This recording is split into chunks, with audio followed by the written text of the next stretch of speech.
Well, I'm joined now by Avi Hyman in Jerusalem, a spokesperson for the Israeli government. Thank you for joining us. Do you accept now that children are starving to death in Gaza? Hi, Christian. Thank you very much for having me on.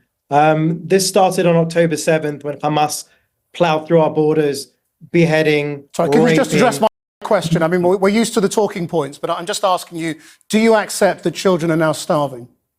I accept that Hamas was beheading Israeli children, was firing on Israeli children. Are you going to ignore every question I ask you? No, or just absolutely this one? not. No. Any casualties, both on the Israeli side and on the Hamas and on the Gaza side, fall solely on Hamas, who started this war. We didn't want this war.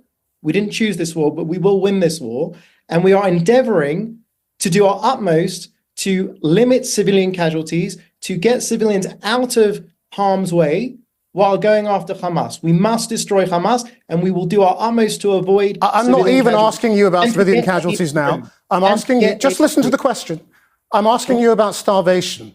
That is because it's very, very difficult to get aid into lots of Gaza now. And although there is some aid coming in, it's by no means enough. Do you accept that that is the situation? And children are now, as doctors are saying, starving to death. We're bringing in aid from multiple places, multiple crossings.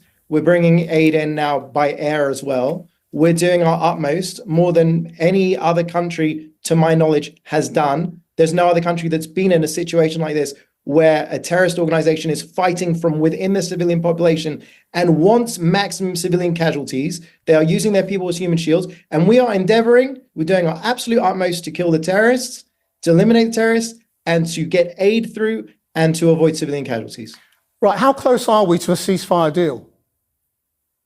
That the ball is firmly in Hamas's court. We have put our cards on the table. Hamas, as my prime minister said today, is not even in the same orbit as us. So when they come down to earth with their demands and understand that, you know, they need to come into the playing field if they want a deal, then we can strike a deal. We've done it before.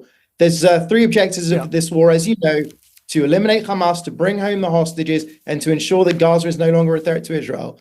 We will do that. If Hamas wants to put down their arms tomorrow and surrender, that's also an option. So if the ceasefire takes place and you get all the hostages back, does the war resume on the basis that you are still trying to eliminate Hamas, even though nobody believes that's possible?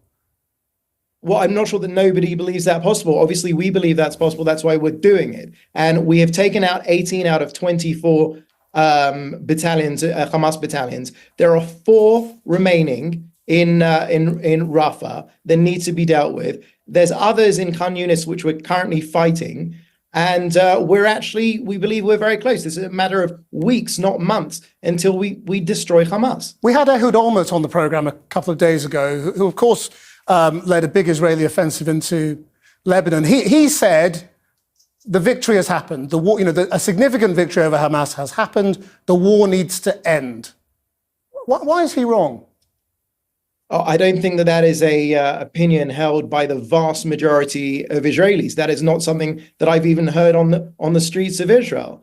The Israeli people are united in a way that they have potentially never been, in the fact that we need to fully destroy Hamas. We need to bring security back to the south of Israel as soon as possible. Now, if we were to stop the war now, that would just empower Hamas.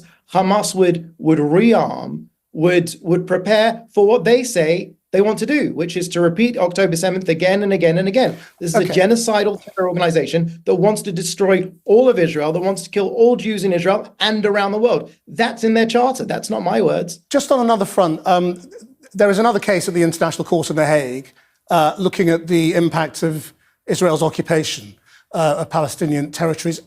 Does Israel intend to abide by whatever that court says, or does it just ignore it and think it's wrong? I'll leave that. There's time on that. What I'll say is Israel's point, as far as Israeli communities in Judea and Samaria, has been consistent. It's been consistent that Israeli communities in Judea and Samaria are legal. When you say you leave that, do you not know the answer, or or is that still to be decided? No, I don't have a specific answer to that. I can tell you that according to, with the other case, we have submitted our report to the court. I don't have an answer for you on that, but I'll say that our position on Israeli communities in Judea and Samaria has been consistent. Jews come from Judea. That hasn't changed. If you dig under Judea and Samaria, you will find Israeli artifacts. If you dig under Gaza, as we have been, you will find terror tunnels. Jews come from Judea. Avi Hyman, thank you very much indeed.